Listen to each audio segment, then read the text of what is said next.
On va débriefer ce chrono avec une surprise qui n'était pas forcément celle qu'on attendait. C'est la contre-performance de Jonas. Jonas Vingegaard, du coup, qui perd beaucoup de temps. 1,05, je crois, sur Pogacar. Julien qui nous dit en dépression aujourd'hui après l'étape. Ouais, bah écoute, c'est un peu le même sentiment partagé pour moi. J'avais même espoir, moi, au départ, que Vingegaard joue la gagne de l'étape à Remco. Et bah c'est pas du tout ça qui s'est passé, puisqu'au final c'est même Pogacar qui a failli s'immiscer, voilà, qui finit à 16 secondes. Quel angle on peut prendre? Si vous avez des trucs dont vous voulez parler, n'hésitez pas à le mettre dans les commentaires. Moi je vais partir sur déjà Remco, qui est pas incroyable, je trouve. Franchement, enfin, seulement 16 secondes sur Poga. Je m'attendais à plus. Mais est-ce que c'est Poga qui est très fort ou c'est Remco qui était un peu moins fort que d'autres fois? C'est un peu dur à dire. Un tour n'est jamais fini tant que la dernière étape n'est pas terminée. Ben oui, Nonox, mais bon, c'est pas fini, mais c'est mal embarqué. En tout cas, c'est plus mal embarqué que ce que ça l'était hier. Donc on va voir. On pensait que Vingegaard prendrait au moins le maillot jaune et un peu de temps à Poggi, ouais, c'est sûr. Bah ouais, moi je pensais que... Ouais, je sais pas s'il lui aurait... J'étais pas sûr qu'il lui prenne beaucoup de temps, mais en tout cas, il avait 8 secondes d'avance, donc il pouvait espérer juste perdre maximum 7 secondes, quoi. Il aurait été en jaune quand même, pardon, en rouge. C'est pas la Volta. Donc ouais, Remco, comme tu dis, bonne perf et Poga en super forme, donc c'est sûrement ça. Malgré tout, voilà, Remco l'an dernier, il prend 12 secondes, je crois, à Poga sur un chrono qui était pas tout plat et qui était plus court. Cette fois-ci, comme c'était tout plat, moi je pensais qu'il allait prendre au moins 30 secondes. Ça n'a pas été le cas. Celui qui a 30 secondes, c'est Eduardo Affini qui a fait un gros chrono. Franchement, assez impressionné. Surtout que lui, généralement, quand ça commence à dépasser 25 bornes, il a plus de mal. Mais il fait une bonne perf. Et derrière, on a nos deux Français qui font top 5. Et avoir deux Français sur un chrono World Tour dans le top 5, ça c'est assez surprenant. Armirail, génial. Vauquelin, tout autant, alors qu'il est un peu plus loin au niveau du chrono. Il perd quasiment 50 secondes. Mais pour autant c'est quand même une super perf. Et il garde...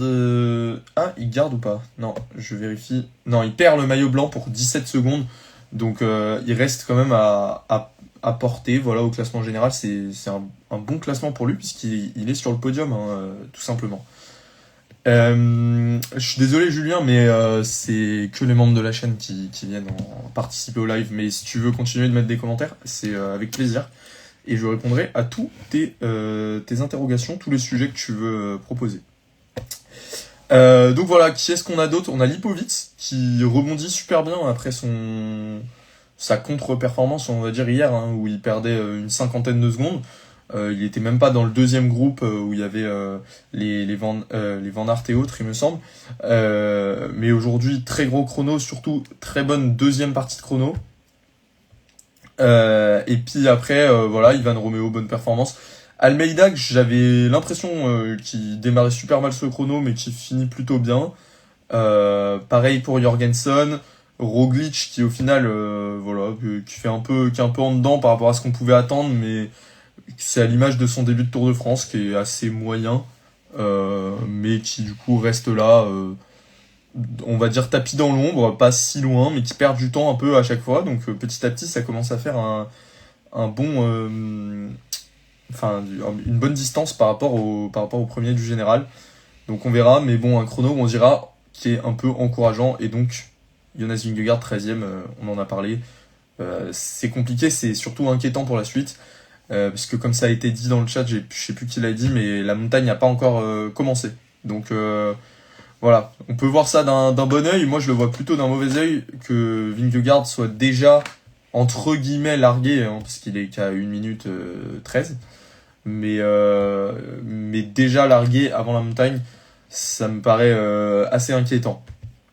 Voilà, qu'est-ce qu'on peut dire d'autre sur ce chrono? Mathieu Van Der Poel qui fait une perf honorable, honnêtement, avec un top 20. Il finit devant des mecs comme Skelmos, qui voilà, est pas mauvais en chrono et qui le fait à fond parce qu'il joue le général, qui pour autant prend quand même 1,46 sur Remco, donc même 1,30 sur Poga, et même si tu regardes par rapport à un autre mec du général, genre Lipovitz, il perd quand même 50 secondes, quoi. Donc c'est Skelmos pour un podium potentiel, perdre 50 secondes sur Lipovitz sur le chrono, c'est un peu dommage, je trouve.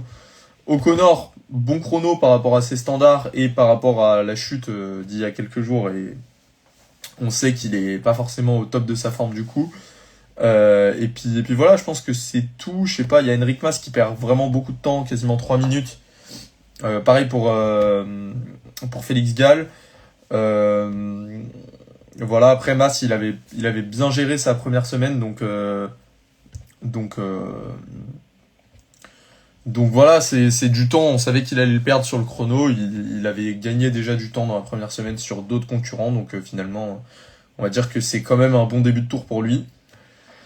Même si on part du principe que Vinge peut gagner, ou il peut reprendre du temps à Poggi, et comment on avait espoir sur le chrono, mais c'est mort. Ouais, bah c'est exactement ça. En fait, moi je pensais vraiment que Vingegaard, s'il voulait ne serait-ce qu'entretenir l'illusion, fallait qu'il arrive avec de l'avance en montagne, potentiellement peut-être 30, 40 secondes d'avance sur Poga, pour au moins, sur la première étape de montagne, bah tu lâches, mais tu gardes peut-être le jaune parce que tu perds qu'une trentaine de secondes ou autre. Là, t'as déjà 1 minute de retard, donc ça veut dire qu'il faudrait reprendre du temps à Pogacar sûrement plusieurs fois, et les autres fois terminer dans la roue. Ah, ça me paraît vraiment compliqué de faire ça. Donc, un petit point sur le général avant de passer à l'étape de demain. On a Tadej Pogacar donc, qui récupère le maillot jaune des épaules de Van Der Poel. Il a déjà une sacrée avance sur Remco, puisque Remco avait perdu 1 minute en faisant des bêtises dans la première semaine et en n'étant pas très attentif. Donc du coup, il est à 42 secondes. Ce qui pareil, pour Remco, on avait l'espoir qu'il arrive en montagne avec une bonne avance sur Poga, et au final, bah, il est 40 secondes derrière. Donc enfin, c'est voilà. Vauquelin, qui est pas une surprise de ce début de tour, parce qu'il était déjà génial sur le Tour de Suisse, et même ça fait quand même peut-être 1 an qu'il fait des très bonnes perfs, mais quand même le voir podium après le chrono, je trouve que c'est quand même quelque chose de fort. Et en plus, il est à moins d'1 minute du jaune, donc voilà, je pense peu probable qu'il prenne le jaune, peu probable qu'on lui laisse de la marge de manœuvre pour aller en échapper et récupérer du temps. Mais en tout cas, c'est un super début de tour et ça fait très plaisir. Et en plus, il y a encore des étapes qui lui correspondent qui arrivent. Vingegaard 4ème, Jorgensen 5ème, la Visma qui garde donc 2 cartes à 1,13 et 1,20. Donc ils vont pouvoir jouer quand même avec ça toujours, mais il y a quand même pour la UAE Almeida aussi qui est 7ème. Donc voilà, Van Der Poel 6ème, lui il va dégager assez vite. Roglic et Lipovitz font leur entrée dans le top 10, donc 2 cartes aussi pour la Bora. Esquialmos complète le top 10. On peut parler aussi d'Oscar Onley, qui est plutôt une belle surprise sur ce début de tour, je trouve. Aurélien Paré-Peintre 12ème, c'est assez impressionnant, j'en attendais pas autant. Et après t'as les mecs qui ont perdu beaucoup de temps sur le chrono, à savoir Enric Mas, Buitrago, Tobias Johannessen, et puis t'as les mecs qui jouent le général et qui avaient pas fait des bonnes premières semaines, genre Carlos Rodriguez, O'Connor, Félix Gall, qui sont déjà à plus de 4 minutes. C'est déjà compliqué, je trouve. 4 minutes, pour la plupart t'es à plus d'une 30 de Skelmos par exemple, qui est 10ème. Ouais, va falloir les reprendre, hein. C'est pas facile. Les perdants et les gagnants de ce contre-la-montre, les gagnants, je dirais forcément Evenepoel puisqu'il prend l'étape, Pogacar parce qu'il tape déjà du poing sur la table sur ce Tour de France. Après, je mettrais quand même Lipovitz, je pense, si je devais en prendre un 3ème, parce que je m'attendais pas à un aussi bon chrono. Et surtout, vu il s'était fait douter hier, hein, il avait pas été bon, et ben là, il impressionne dans l'autre sens. Donc finalement, Lipovitz rentre dans le jeu pour un podium potentiel, alors que peut-être hier, on s'était dit que c'était un peu mort. Et puis même au global, je trouve la Bora, t'as tes 2 cartes après ce chrono qui sont dans le top 10, qui sont tous les deux à 2,30. T'as pas vraiment un leader désigné encore, j'ai l'impression. Tu peux jouer avec ces 2 cartes, comme la Visma peut jouer avec 2 cartes, et UAE peut jouer avec 2 cartes, parce qu'ils joueront jamais avec 2 cartes, eux. Mais ils ont quand même Almeida qui est là. Et je trouve que ça peut être intéressant. Je sais pas bien comment ça va se goupiller, parce que chaque année on dit oui, eux ils peuvent faire ci, ils peuvent faire ça, au final personne fait rien. Mais ça reste intéressant d'avoir deux cartes. Donc voilà, moi je mettrais Labora, ouais, au global.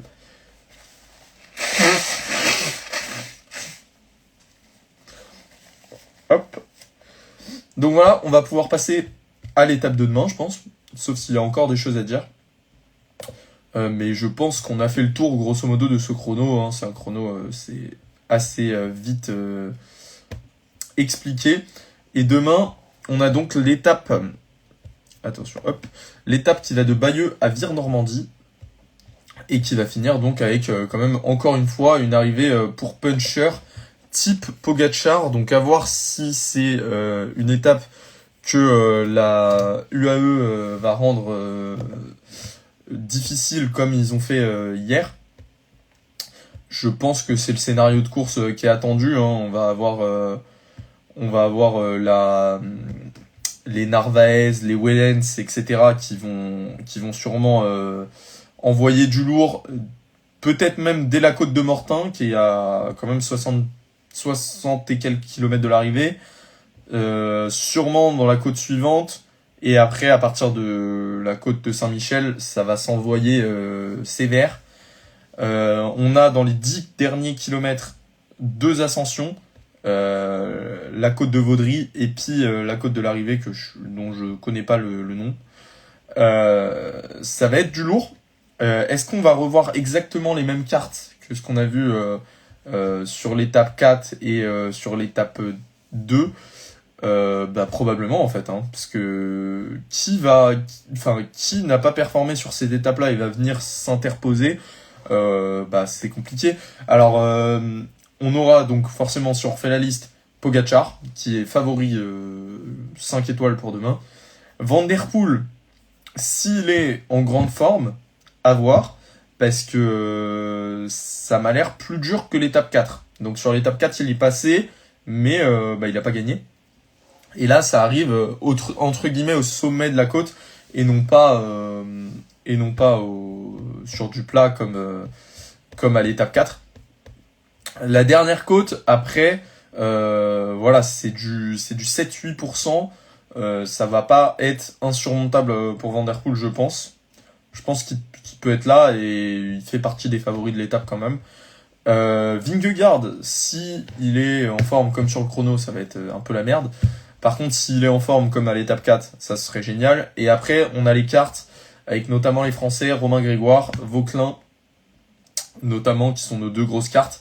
Alaphilippe, s'il a pas de crevaison, normalement, il devrait être dans le jeu. À voir pour Tudor si Hirschi se met à 100% au service d'Alaphilippe, parce que son Tour de France, pour l'instant, Hirschi, c'est pas trop ça. Donc, faut peut-être aller complètement se mettre au service de Alaf. À voir si du côté de Roglic on continue cette espèce de petite montée en puissance et cette fois-ci il peut être dans le groupe. Ça me ferait plaisir perso de le voir performer. De même pour Lipovic, même si je trouve que c'est une arrivée qui lui correspond pas trop, une étape qui lui correspond pas trop, et je pense qu'il perdra encore du temps. Et à voir ce que fait Remco aussi, parce que Remco sur des arrivées comme ça, je comprends pas pourquoi à l'étape 2, pourquoi il perd du temps. Pourquoi il est mal placé, pardon, et je sais plus s'il perd du temps, on s'en fiche un peu de toute façon.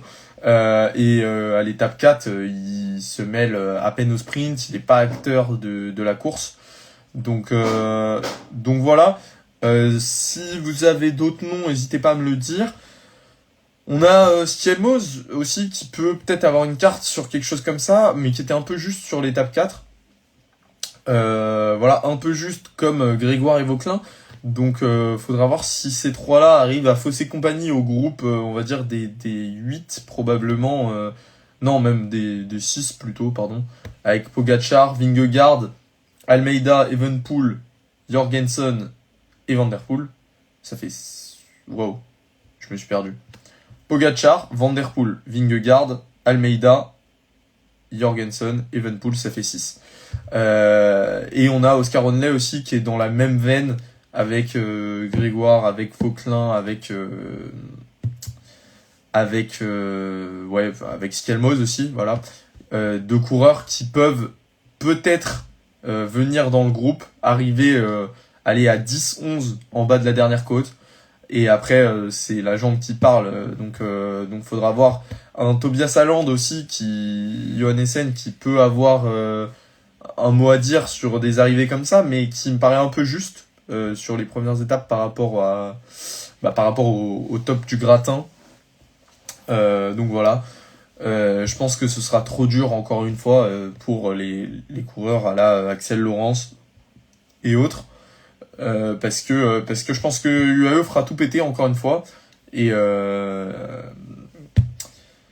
voilà, c'est la fin, on va dire, de cette preview pour demain. Je pense que demain, c'est la deuxième pour Pogacar.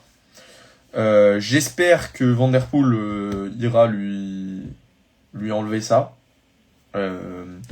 Notamment parce que si Pogacar continue de gagner, il va finir par être maillot vert, tout simplement. Et ça me ferait un peu chier d'avoir Pogacar qui ramène maillot jaune, maillot vert, maillot à poids à Paris. Mais c'est un scénario qui est pas impossible vu les barèmes cette année et le peu d'étapes entre guillemets qui arrivent au sprint. Donc voilà, c'est tout ce qu'il y a à dire. Je pense que ce sera un nouveau duel Pogacar-Van Der Poel et voilà, arbitré comme d'habitude par Vingegaard, par Jorgensen, par Evenepoel. Et puis voilà. Donc on se dit à demain pour un petit live. T'es pour qui pour le classement général? Alors moi perso, je n'aime ni Pogacar, ni Vingegaard, ni Remco. Donc je suis un peu compliqué. Je suis un peu dans l'eau de boudin. Mais si je dois choisir entre les trois, je pense que Evenepoel n'ayant pas vraiment de chance pour moi de battre Pogacar quoi que ce soit, je supporte Vingegaard sur ce Tour de France parce que j'en ai marre de Pogacar. Voilà, on le dit souvent dans nos vidéos, c'est que Pogacar ça commence à être embêtant. Ça commence même globalement à être embêtant pour le vélo en général d'avoir un mec qui est tellement au-dessus des autres que tu peux pas profiter des courses tranquillement. Donc ouais, Vingegaard pour moi, il y a du beau monde et si Roglic pouvait performer, ce serait bien aussi. C'est un coureur qu'on apprécie dans la chaîne, surtout Timothée. S'il regarde la vidéo, il se reconnaîtra parce que il est tout simplement un grand fan de Roglic et on espère qu'il pourra faire un top 5 voire mieux Roglic s'il continue de monter en puissance. Voilà. On se dit à demain pour le débrief de cette étape. Remporté, on l'espère, pas par Pogacar. Et voilà, et puis on continuera les lives tous les jours. Entre 18h30 et 19h30, on lance le live. Ça dépend un peu de qui est dispo, qui est où. Salut les goths!